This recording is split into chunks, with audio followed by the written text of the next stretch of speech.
America और Iran के बीच बातचीत पर संकट और गहरा गया है। ईरानी विदेश मंत्रालय का बड़ा बयान आ गया है। दूसरे राउंड की बातचीत का हमारा कोई इरादा नहीं है, ये कहा ईरान ने।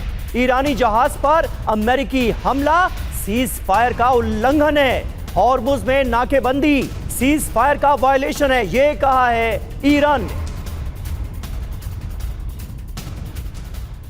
और अमेरिका से वार्ता पर ईरानी विदेश मंत्रालय ने दी है चेतावनी। अमेरिका की हरकतों का नतीजा अच्छा नहीं होगा, ये कहा ईरान ने। बातचीत के दौरान अमेरिकी हमले को हम भूले नहीं हैं। अमेरिका इजरायल के हमले से पहले हॉर्मुज सुरक्षित था, ये कहा है ईरान ने।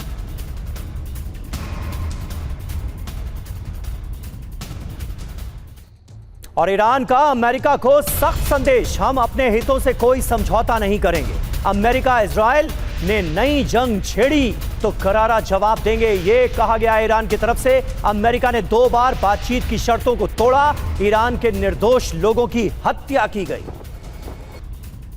तो ये 3 बड़ी खबरें इस वक्त की आपके सामने है टीवी 9 भारतवर्ष की स्क्रीन पर। ईरानी जहाज पर हमला सीज फायर का उल्लंघन है, ये कहा है ईरान ने। हॉर्मुज की नाकेबंदी को सीज फायर वायलेशन करार दिया गया है। वहीं ईरानी विदेश मंत्रालय ने भी अमेरिका को दी है चेतावनी। अमेरिका की हरकतों का नतीजा अच्छा नहीं होगा। अमेरिका ने 2 बार बातचीत की शर्तों को तोड़ा है। और दूसरे दौर की वार्ता से पहले एक कंफ्यूजन भी है। अमेरिका ने कहा कि बातचीत के लिए डेलीगेशन भेज रहे हैं। आज रात पाकिस्तान पहुंच जाएगा अमेरिकी डेलीगेशन, और डेलीगेशन में स्टीव विटकॉफ, जेडी कुशनर मौजूद होंगे।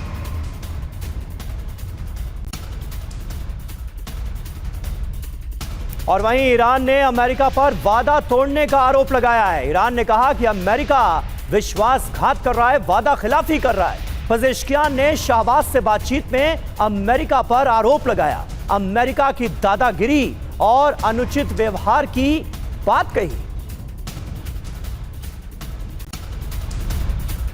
और वहीं पाकिस्तान के पीएम ने ईरानी राष्ट्रपति से बात की। शहबाज शरीफ ने पजेश्कियान से फोन पर बातचीत की है। शहबाज ने बातचीत को सौहार्दपूर्ण बताया। खाड़ी देशों से हुई बातचीत भी साझा की गई है, ये उनकी तरफ से कहा गया।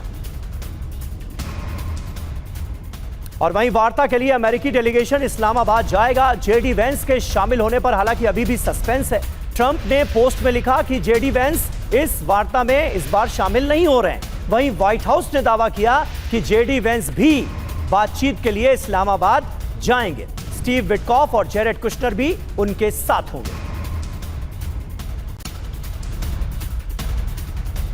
और ट्रंप ने ईरान पर फिर हमले की धमकी दे दी है। अगर समझौता नहीं हुआ तो कर देंगे भीषण हमला, हम पूरे ईरान को उड़ा देंगे, पावर प्लांट और पुल तबाह कर देंगे, ये धमकी देते नजर आ रहे हैं ट्रंप।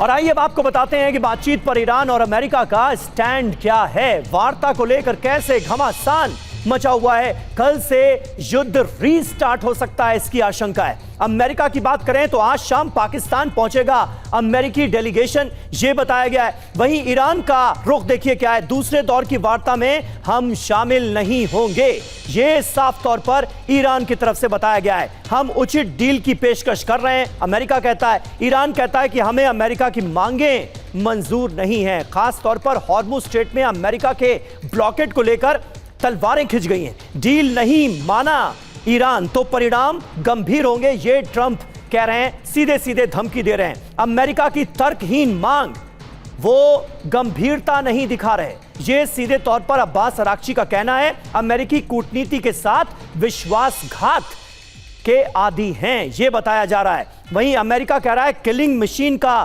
खत्म होने का समय आ गया है। ये डोनाल्ड ट्रंप की लैंग्वेज पर जरा गौर कीजिए, अभी भी किस तरह के सख्त अल्फाजों का इस्तेमाल उनकी तरफ से हो रहा है। बड़ी बात यह कि कल युद्ध विराम की समय सीमा खत्म हो रही है और वार्ता खटाई में पड़ती दिख रही है। वार्ता नहीं हुई तो फिर से युद्ध शुरू होगा, ये आप तय मानिए।